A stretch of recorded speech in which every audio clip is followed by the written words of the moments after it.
Mallet aspartate shuttle. Malate aspartate shuttle एक redox shuttle होता है जो कि इलेक्ट्रॉन को ट्रांसपोर्ट करता है एंड मेंटेन करता है cytosolic NAD+ and NADH ratio को।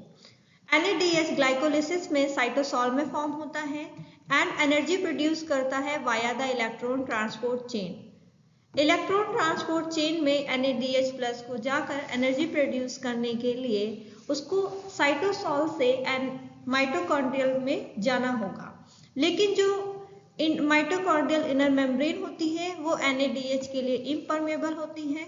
सो मैलेट एस्पार्टेट शटल इस NADH को साइटोसॉल से इनर माइटोकॉन्ड्रियल मेम्ब्रेन तक क्रॉस करवाती है एंड इलेक्ट्रॉन ट्रांसपोर्ट चेन में एनर्जी प्रोड्यूस करने में हेल्प करती है। लास्ट वीडियो ग्लूकोनियोजेनेसिस में वी ऑलरेडी डिस्कस कि पायरुवेट ऑक्सैलो एसीटेट में कन्वर्ट होता है in the mitochondria and then इस ऑक्सैलो एसीटेट को फर्दर नेक्स्ट स्टेप के लिए साइटोसॉल में जाना होता है, लेकिन ऑक्सैलो एसीटेट जो इनर माइटोकॉन्ड्रियल मेम्ब्रेन होती है ऑक्सैलो एसीटेट के लिए इम्परमेबल होती है। सो ऑक्सैलो एसीटेट सबसे पहले एस्पार्टेट में कन्वर्ट होता है and then this aspartate move to the cytosol and aspartate again break into the reconverted in the oxalo acetate.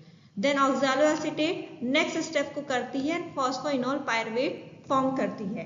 तो मैलेट एस्पार्टेट शटल ग्लूकोनियोजेनेसिस में भी हेल्प करती है और प्रोड्यूस करती है ग्लूकोज को।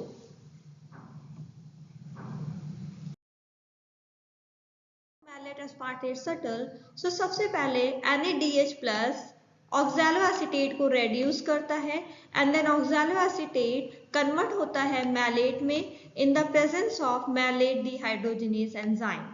सो oxaloacetate convert into the mallet.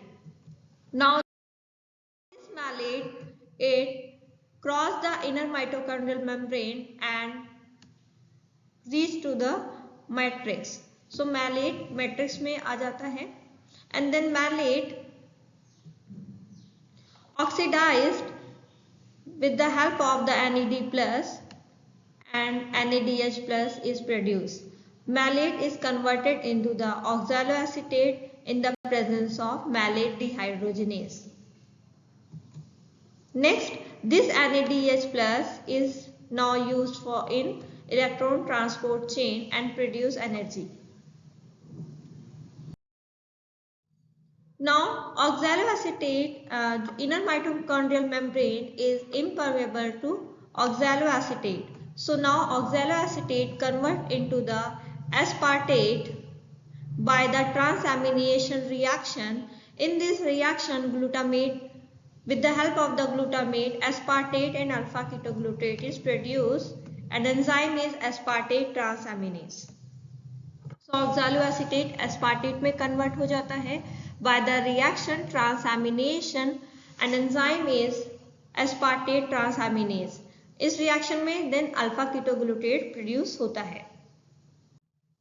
Next, aspartate जो कि oxaloacetate से produce हुआ है वो inner membrane को पास करता है और साइटोसॉल में पहुंचता है with the exchange of glutamate. Then aspartate जो कि ट्रांसपोर्ट हुआ है साइटोप्लाज्म में वो डीएमिनेट हो जाता है into the oxaloacetate and form the glutamate. This glutamate then फिर से मैट्रिक्स में चला जाता है और एंजाइम होता है aspartate transaminase. So aspartate form oxalo acetate in the cytosol. इस तरह से जो NADH+ साइटोसॉल में प्रोड्यूस हुआ था इन द ग्लाइकोलिसिस वो ऑक्सैलो एसीटेट को मैलेट में कन्वर्ट करता है एंड देन मैलेट फिर से ऑक्सैलो एसीटेट में कन्वर्ट करके NADH को रीजनरेट करता है जो कि इलेक्ट्रॉन ट्रांसपोर्ट चेन में एंटर करके एनर्जी को प्रोड्यूस करता है। इस तरह से मैलेट एस्पार्टेट शटल NADH का रीजनरेशन करके इन मैट्रिक्स इलेक्ट्रॉन ट्रांसपोर्ट चेन में एंटर करके एनर्जी को प्रोड्यूस करने में हेल्प करता है। थैंक यू दोस्तों। If you like my videos please like, comment and subscribe my channel.